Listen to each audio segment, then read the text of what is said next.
अध्याय 5 सबक 4 टैक्स का इतिहास और कॉरपोरेशंस की ताकत। मुझे याद है हमें स्कूल में रॉबिन हुड और उनके सुखी गिरोह की कहानी बताई गई थी। मेरे स्कूल टीचर का मानना था कि यह केविन कोस्नर की तरह के एक रोमांटिक हीरो की अद्भुत कहानी है जो अमीरों को लूटता था और गरीबों में बांट देता था। मेरे अमीर डैडी की नज़र में रॉबिन हुड हीरो नहीं था, वे उसे बदमाश मानते थे।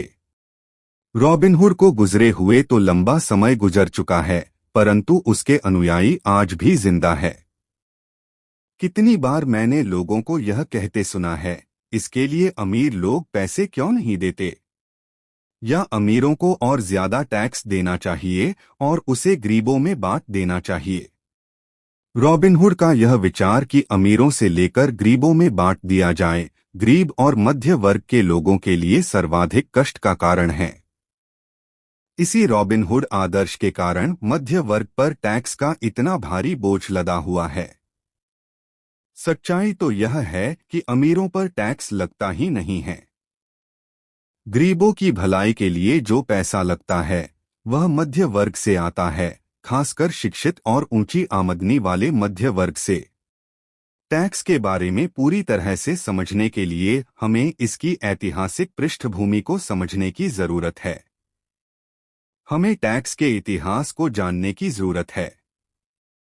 हालांकि मेरे पढ़े लिखे डैडी शिक्षा के इतिहास पर कमाल का ज्ञान रखते थे, परंतु मेरे अमीर डैडी टैक्स के इतिहास के विशेषज्ञ थे।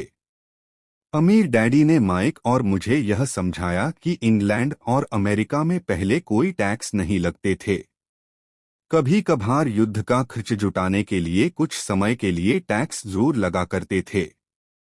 राजा या राष्ट्रपति मुंह से कह भर देता है और हर आदमी उसकी कही बात मानकर अपना सहयोग देता था।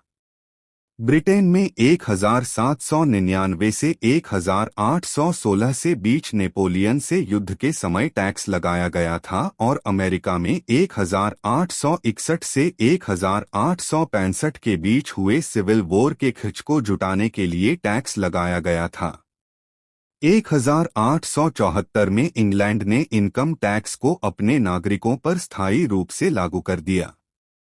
1913 में संविधान के 16वें संशोधन के साथ अमेरिका में भी आयकर स्थायी रूप से लागू हो गया।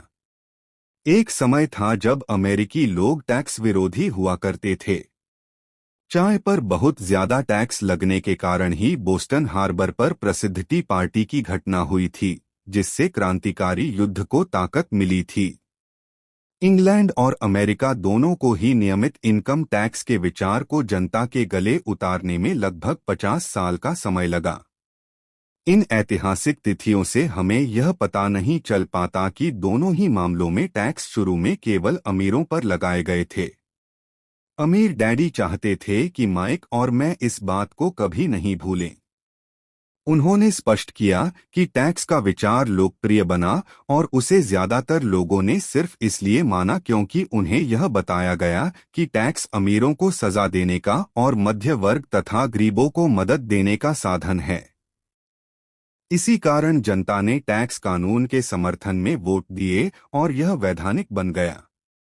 हालांकि इसका मकसद अमीरों को दंड देना है, परंतु दरअसल यह उन्हीं लोगों को दंड देता है जिन्होंने इसका समर्थन किया था, यानी गरीब लोग और मध्य वर्ग। एक बार सरकार ने पैसे का स्वाद चख लिया तो उसकी भूख बढ़ती गई। अमीर डैडी ने कहा, तुम्हारे डैडी और मैं पूरी तरह विरोध में हैं। वह एक सरकारी ब्यूरोक्रेट है और मैं एक पूंजीपति हूं। हमें विपरीत व्यवहार के कारण पैसे मिलते हैं और हमारी सफलता अलग अलग मानदंडों पर तौली जाती है। उन्हें पैसा खर्च करने और लोगों को काम देने के लिए पैसे दिए जाते हैं। वे जितना ज्यादा खर्च करते हैं और जितने ज्यादा लोगों को काम पर रखते हैं, उनका संगठन उतना ही बड़ा होता जाता है। सरकार में जितना बड़ा उनका संगठन होता है, उतना ही ज्यादा सम्मान उन्हें दिया जाता है। दूसरी तरफ मेरे संगठन में मैं जितने कम लोगों को रखूं और जितना कम पैसा खर्च करूं, मेरे निवेशक मेरा उतना ही ज्यादा सम्मान करते हैं। इसीलिए मैं सरकारी आदमियों को पसंद नहीं करता हूं। उनके लक्ष्य बिजनेस के ज्यादातर लोगों से हटकर होते हैं। जैसे जैसे सरकार के कर्मचारी बढ़ते हैं, उन्हें तनख्वाह देने के लिए उतने ही ज्यादा टैक्स की जरूरत होती है। मेरे पढ़े लिखे डैडी इस बात में भरोसा करते थे कि सरकार को लोगों की मदद करनी चाहिए।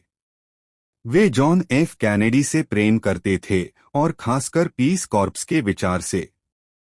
वे इस विचार को इतना ज्यादा चाहते थे कि वे और मेरी माँ दोनों ही पीस कॉर्प्स के लिए काम करते थे और मलेशिया, थाईलैंड और फिलीपींस जाने वाले स्वयंसेवकों को प्रशिक्षित करते थे। वे हमेशा अतिरिक्त अनुदानों और बजट में बढ़ोतरी की कोशिश करते थे ताकि वे ज्यादा लोगों को भर्ती कर सकें।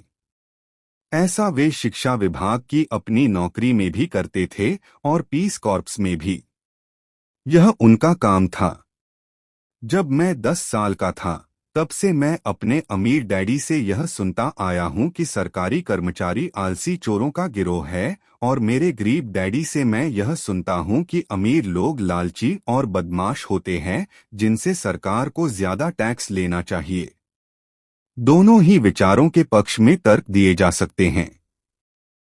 मेरे लिए यह बहुत मुश्किल था क्योंकि एक तरफ तो मैं शहर के सबसे बड़े उद्योगपतियों में से एक के लिए काम करता था और दूसरी तरफ जब मैं घर आता था तो वहां मेरे डैडी होते थे, जो एक नामी सरकारी नेता थे। यह तय करना आसान नहीं था कि कौन सही बोल रहा है और किसकी बात पर मुझे भरोसा करना चाहिए। परंतु जब आप टैक्स के इतिहास का अध्ययन करते हैं तो एक दिलचस्प पहलू सामने आता है। जैसा मैंने कहा कि टैक्स का लागू होना सिर्फ इसलिए संभव हो सका क्योंकि जनता रॉबिनहुड के अर्थशास्त्रीय सिद्धांत में भरोसा करती थी, जिसमें अमीरों से लेकर बाकी सब में बांट दिया जाता है। समस्या यह थी कि सरकार की पैसे की भूख इतनी बढ़ गई कि जल्द ही मध्य वर्ग पर भी टैक्स लगाने की नौबत आ गई और वहां से धीरे धीरे टैक्स का बोझ नीचे की तरफ आता गया। दूसरी तरफ अमीरों ने इसे एक मौके की तरह देखा।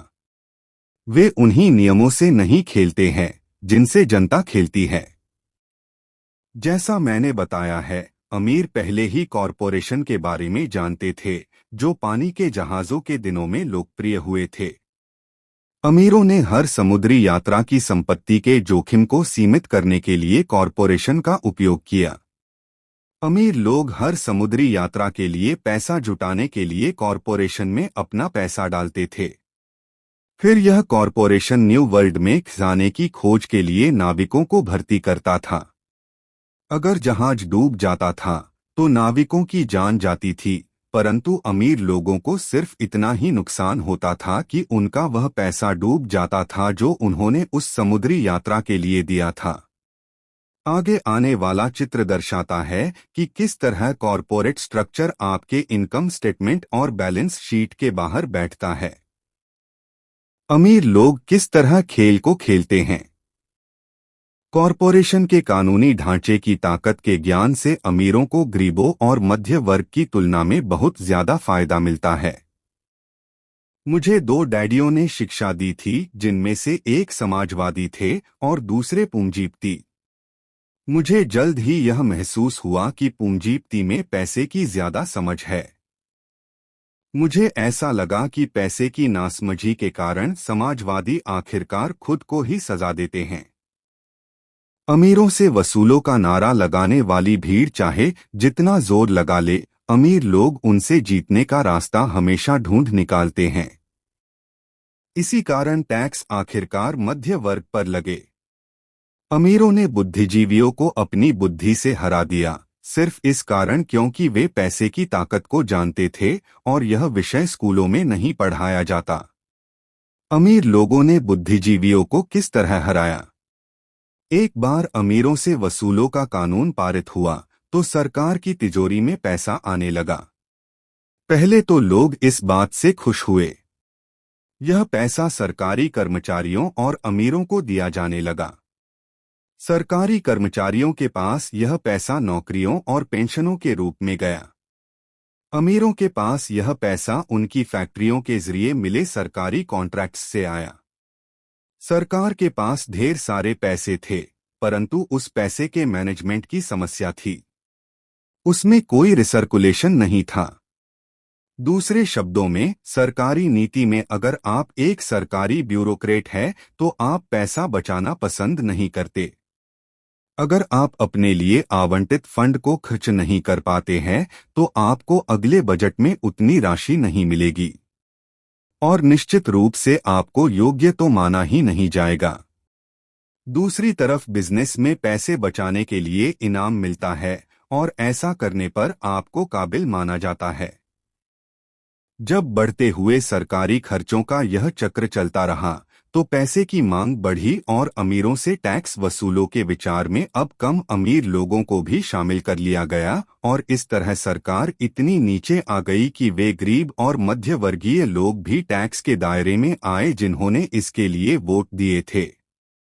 सच्चे पूंजीपतियों ने बचने का तरीका खोजने के लिए अपनी पैसे की समझ का प्रयोग किया। वे कॉरपोरेशन की सुरक्षा में चले गए। कॉरपोरेशन अमीर लोगों को सुरक्षा देता है, परंतु कई लोग जिन्होंने कभी कॉरपोरेशन नहीं बनाया यह नहीं जानते कि कॉरपोरेशन जैसी कोई चीज नहीं होती। कॉरपोरेशन केवल एक फाइल का फोल्डर होता है जिसमें कुछ कानूनी दस्तावेज लगे होते हैं और जो राज्य सरकार की एजेंसी में दर्ज होकर किसी वकील के ऑफिस में रखा होता है। यह कोई बड़ी बिल्डिंग नहीं होती जिसके बाहर कॉरपोरेशन का नाम लिखा होता है। यह कोई फैक्ट्री या लोगों का समूह भी नहीं होता। कॉरपोरेशन केवल एक कानूनी दस्तावेज है जो एक ऐसी कानूनी देह बना देता है जिसकी कोई आत्मा नहीं होती। अमीरों की संपत्ति एक बार फिर सुरक्षित हो गई। एक बार फिर कॉरपोरेशंस का प्रयोग लोकप्रिय हो गया। यह स्थायी इनकम टैक्स कानूनों के पारित होने के बाद हुआ क्योंकि कॉरपोरेशन के लिए इनकम टैक्स की दर व्यक्तिगत इनकम टैक्स की दर से कम थी। इसके अलावा, जैसा पहले बताया जा चुका है, कॉरपोरेशन द्वारा कुछ खर्च टैक्स चुकाने से पहले किए जा सकते हैं। अमीरों और गरीबों के बीच यह लड़ाई सदियों से चली आ रही है। अमीरों से वसूलों का नारा लगाने वाली भीड़ अमीरों के हमेशा खिलाफ रही है। यह लड़ाई तब छिड़ती है जब कानून बनते हैं, और यह लड़ाई अनंत काल तक चलती रहेगी। समस्या यह है कि जो लोग हारते हैं उनमें समझ की कमी है। हारने वाले लोग वे हैं जो हर सुबह उठकर तैयार होते हैं और अपनी नौकरी में कड़ी मेहनत करते हैं और उस पर टैक्स देते हैं। अगर वे यह समझ पाते कि अमीर लोग किस तरह से पैसे का खेल खेलते हैं तो वे भी इस खेल को उसी तरह से खेल सकते। फिर वे भी पैसे से आजाद हो सकते हैं और अमीर बन सकते हैं। इसीलिए मैं हर बार सिहर जाता हूं जब भी मैं किसी को अपने बच्चे को यह सलाह देते सुनता हूं कि स्कूल जाओ ताकि सुरक्षित नौकरी मिल सके। जिस कर्मचारी में पैसे की समझ नहीं है वह बच नहीं सकता, चाहे उसकी नौकरी कितनी भी सुरक्षित क्यों न हो। औसत अमेरिकी व्यक्ति आज सरकार के लिए 5 से 6 महीनों तक काम करता है ताकि वह टैक्स चुकाने के लिए पैसा जमा कर सके। मेरे विचार में यह समय बहुत ज्यादा है। आप जितनी ज्यादा मेहनत करते हैं, आपको सरकार को उतना ही ज्यादा टैक्स देना पड़ता है। इसीलिए मेरा मानना है कि अमीरों से वसूलों का नारा उन्हीं लोगों पर भारी पड़ गया है जिन्होंने इसके लिए वोट दिया था। हर बार लोग अमीरों को सजा देने की कोशिश करते हैं। अमीर लोग चुपचाप उसका पालन नहीं करते हैं बल्कि वे पलटकर वार करते हैं। उनके पास पैसा, ताकत और इरादा होता है जिनके दम पर वे चीजों को बदल सकते हैं। वे चुपचाप बैठकर स्वेच्छा से ज्यादा टैक्स नहीं चुकाते। वे ऐसे तरीके खोजते हैं जिनसे उन पर टैक्स का कम से कम बोझ पड़े। इसके लिए वे चतुर और स्मार्ट वकीलों तथा अकाउंटेंट्स की सेवाएं लेते हैं और राजनेताओं को मनाते हैं कि वे कानून बदलें या कानूनी बचाव के रास्ते बनाएं। उनके पास परिवर्तन करवाने के लिए जरूरी संसाधन होते हैं। अमेरिका का टैक्स कानून भी टैक्स बचाने के लिए कई रास्ते प्रदान करता है। इनमें से ज्यादातर रास्ते हर एक के लिए खुले हैं, परंतु इनका फायदा सामान्य तौर पर अमीर लोग ही उठाते हैं क्योंकि वे इनकी खोज करते हैं, और ऐसा इसलिए होता है क्योंकि वे अपने काम से काम रखते हैं। उदाहरण के तौर पर लोकप्रिय शब्द 1031 फीट इंटरनल रेवेन्यू कोड के अनुच्छेद 1031 का संक्षिप्त रूप है, जिससे रियल एस्टेट बेचने वाले को टैक्स चुकाने में देरी करने का मौका मिलता है अगर वह ज्यादा महंगे रियल एस्टेट को खरीदता है और सौदेबाजी में फायदा नहीं लेता। रियल एस्टेट एक ऐसा पूंजी निवेश है जो इतना बड़ा टैक्स लाभ देता है। जब तक आप कम कीमत की प्रॉपर्टी बेचकर ऊंची कीमतों में बड़ी प्रॉपर्टी खरीदते रहते हैं, तो आपको तब तक टैक्स नहीं देना पड़ता जब तक कि आप उसे नकद ही न रखना चाहें। जो लोग कानून द्वारा दी गई इन टैक्स की छूटों का लाभ नहीं उठाते, वे अपने संपत्ति वाले कॉलम को बनाने का एक बहुत बड़ा मौका खो देते हैं। गरीबों और मध्य वर्ग के पास उतने संसाधन नहीं होते। वे चुपचाप बैठे रहते हैं और सरकार की सुइयों को अपनी बाह पर लगने देते हैं और ब्लड डोनेशन की इजाजत दे देते हैं। आज मैं ज्यादा टैक्स चुकाने वाले या कम छूट लेने वाले लोगों की संख्या से लगातार स्तब्ध होता रहता हूं, और वे ऐसा सिर्फ इसलिए करते हैं क्योंकि वे सरकार से डरते हैं। और मैं जानता हूं कि सरकारी टैक्स एजेंट कितना डरावना होता है। मेरे कुछ दोस्त हैं जिनके बिजनेस बंद हो गए हैं और इसके लिए सरकार दोषी थी। मुझे यह सब पता है। परंतु जनवरी से लेकर मई के पहले पखवाड़े तक सरकार के लिए काम करना एक बहुत बड़ी कीमत है जो हम टैक्स के डर के कारण चुकाते हैं। मेरे गरीब डैडी ने कभी पलटकर वार नहीं किया। मेरे अमीर डैडी ने भी ऐसा नहीं किया।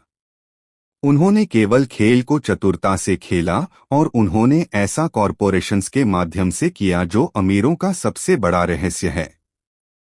अमीर डैडी से मेरा पहला सीखा गया सबक आपको याद होगा। मैं 9 साल का बच्चा था और मुझे उनसे बात करने के लिए बहुत समय तक इंतजार करना पड़ा था। मैं अक्सर उनके ऑफिस में बैठकर उनका इंतजार करता था। वे जानबूझकर मुझे नजरअंदाज करते रहते थे। वे चाहते थे कि मैं उनकी ताकत को पहचानूं और एक दिन खुद भी इतना ही ताकतवर बनना चाहूं। जितने भी समय तक मैंने उनके मार्गदर्शन में पढ़ा और सीखा, उन्होंने मुझे हमेशा याद दिलाया कि ज्ञान ही ताकत है। और पैसे के साथ जो बड़ी ताकत आती है, उसे बनाए रखने के लिए और उसे कई गुना करने के लिए सही ज्ञान की जरूरत होती है। उस ज्ञान के बिना संसार आपको इधर-उधर धक्के मारता रहता है।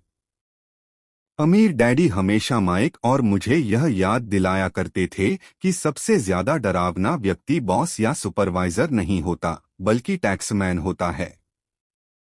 अगर आप उसे मौका देते हैं तो टैक्समैन हमेशा आपसे से ज्यादा वसूल कर लेगा। पैसा मेरे लिए काम करे, मैं पैसे के लिए काम न करूं, मेरा यह पहला सबक दरअसल ताकत के बारे में है। अगर आप पैसे के लिए काम करते हैं तो आप ताकत को अपने बॉस के हाथ में दे देते हैं। अगर आपका पैसा आपके लिए काम करता है तो आप ताकत को अपने पास रखते हैं और उसे काबू में रखते हैं। एक बार हमें हमारे लिए काम करने वाले पैसे की ताकत का ज्ञान हो जाए, फिर हमें पैसे के लिहाज से स्मार्ट हो जाना चाहिए और हमें डराने वाले लोगों से निपटने के रास्ते ढूंढ लेने चाहिए। इसके लिए आपके पास कानून की समझ होनी चाहिए और इस बात की भी कि सिस्टम कैसे काम करता है। अगर आप अज्ञानी हैं तो आपको आसानी से डराया जा सकता है। अगर आप जानते हैं कि आप क्या बात कर रहे हैं तो आपके पास बचने का मौका होता है। इसीलिए अमीर डैडी स्मार्ट टैक्स अकाउंटेंट्स और वकीलों को इतना ज्यादा वेतन देते थे। वकीलों को वेतन देना सरकार को टैक्स देने से सस्ता था। मेरे लिए उनका सर्वश्रेष्ठ सबक था, स्मार्ट बनो ताकि तुम्हें इधर उधर धक्के न दिए जा सकें, और मैंने जिंदगी भर इसे अपनाया है। वे कानून जानते थे क्योंकि वे कानून का आदर करते थे। वे कानून जानते थे क्योंकि कानून न जानना बहुत महंगा साबित हो सकता था। अगर आप जानते हैं कि आप सही है, तो आप किसी से भी उलझने से नहीं डरेंगे, चाहे आपका मुकाबला रॉबिन हुड और उसके गिरोह से ही क्यों न हो। मेरे पढ़े लिखे डैडी मुझे हमेशा प्रोत्साहित करते थे कि मैं किसी अच्छे कॉरपोरेशन में बढ़िया सी नौकरी खोजूं। वे मुझे हमेशा उन अच्छाइयों के बारे में बताते थे जो कॉरपोरेट सीढ़ी पर चढ़ने से हासिल की जा सकती है।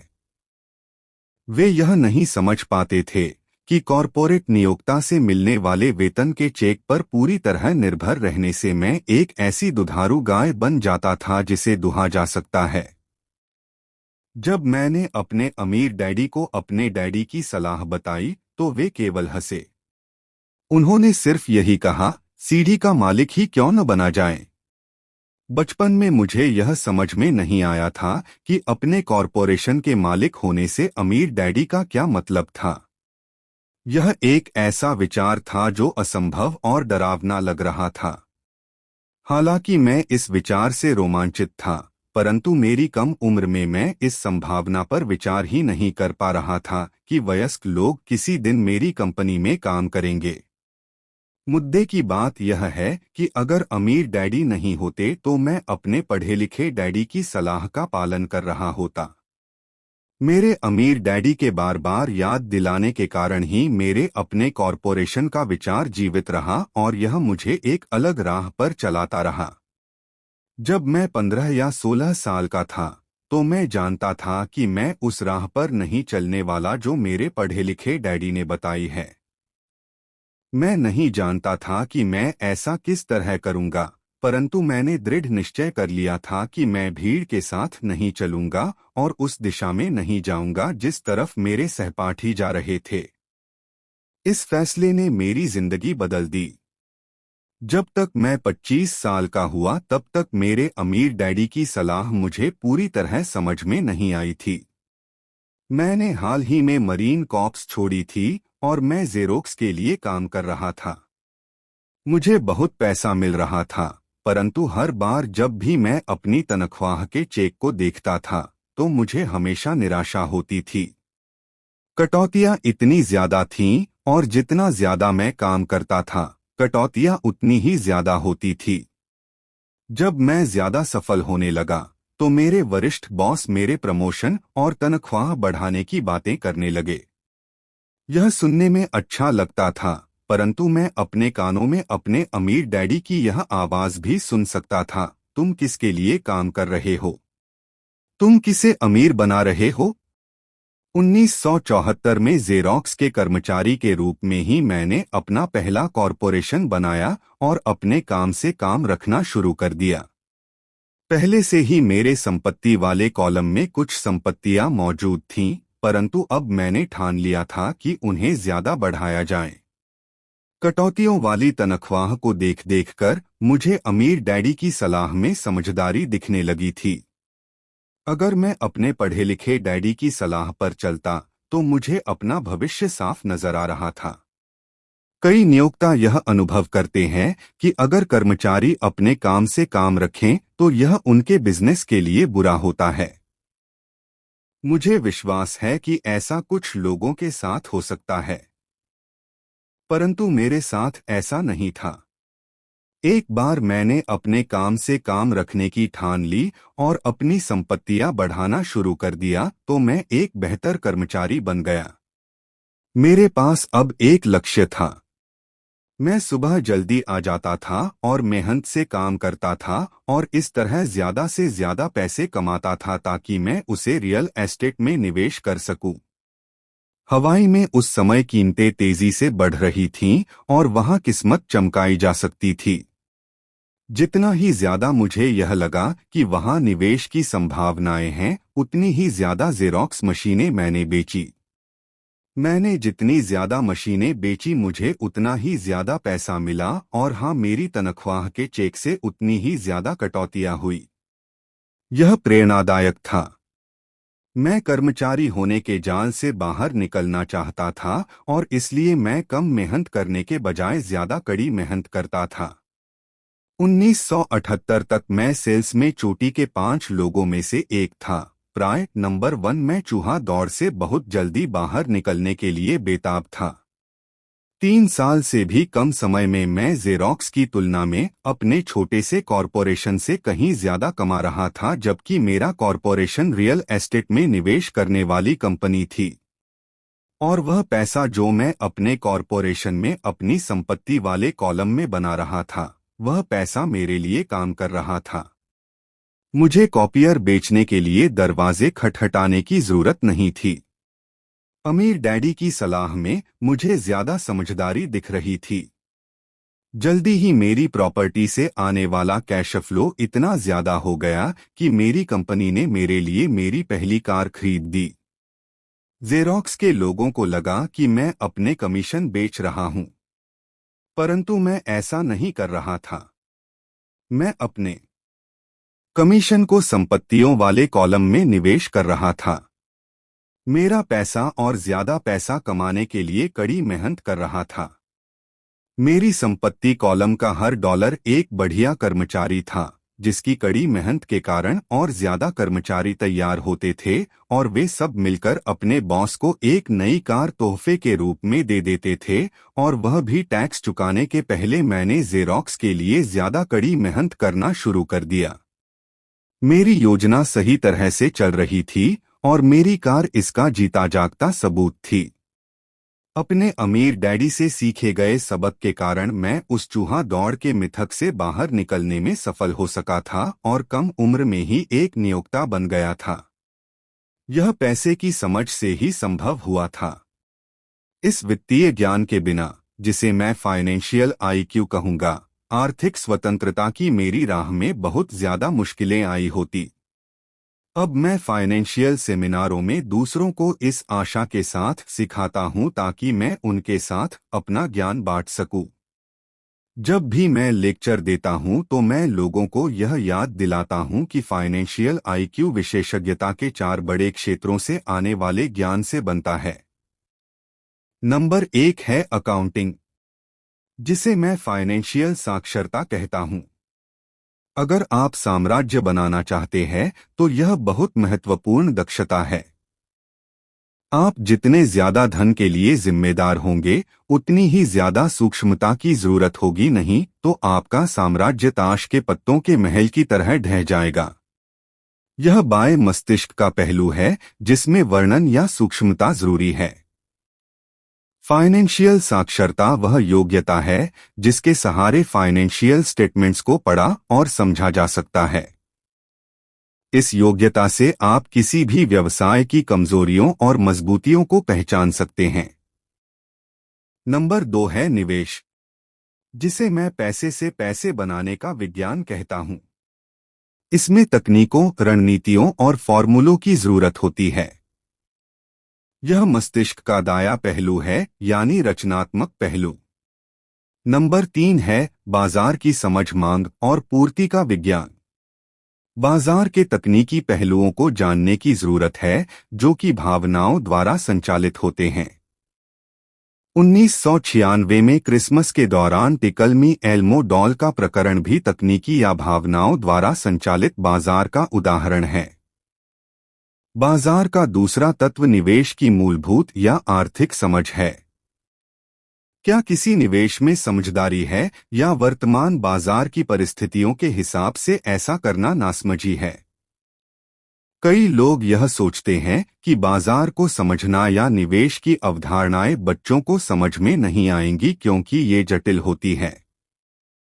वे यह नहीं देख पाते कि बच्चे इन विषयों को अनुभूति से समझ लेते हैं। जो लोग एल्मो डॉल से परिचित नहीं होंगे, उनके लिए यह एक सीसम स्ट्रीट कैरेक्टर थी जिसे क्रिसमस के पहले बच्चों में खूब प्रचारित किया गया था। लगभग सभी बच्चे इसे खरीदना चाहते थे और अपनी क्रिसमस की सूची में उन्होंने इसे सबसे ऊपर रखा था। परंतु क्रिसमस के लिए इसका विज्ञापन करने के बाद जब यह बाजार से गायब हो गई तो कई लोग यह सोचने लगे कि कहीं कंपनी ने जानबूझकर तो इसे बाजार से गायब नहीं कर दिया है। इसकी मांग बहुत ज्यादा थी और पूर्ति बहुत कम, इसलिए बाजार में भगदड़ और हड़बड़ी का माहौल बन गया। स्टोर्स में जब खरीदने के लिए कोई डॉल नहीं बची तो दुकानदारों और दूसरे खिलौने बनाने वालों ने इसमें मुनाफा कमाने का मौका देखा। जिन्हें डॉल नहीं मिल पाई थी वे दुर्भाग्यशाली मम्मी डैडी क्रिसमस के लिए कोई दूसरा खिलौना खरीदने के लिए मजबूर हो गए। टिकल मी एल्मो डॉल की अविश्वसनीय लोकप्रियता मेरी समझ में नहीं आई, परंतु यह मांग और पूर्ति के अर्थशास्त्र का बढ़िया उदाहरण है।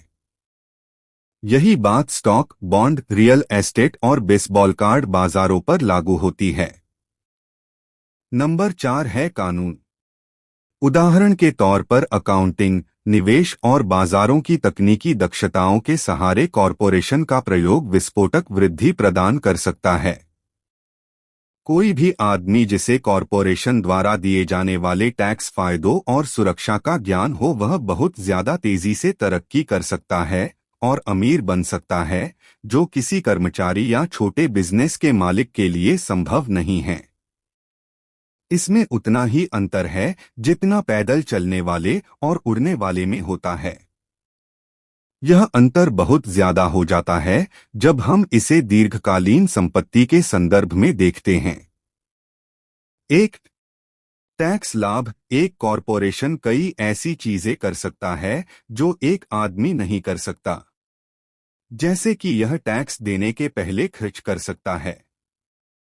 यह विशेषज्ञता का एक ऐसा क्षेत्र है जो बहुत रोमांचक है, परंतु इसमें अंदर घुसना तब तक जरूरी नहीं है जब तक कि आपका बिजनेस या संपत्ति बहुत बड़ी न हो।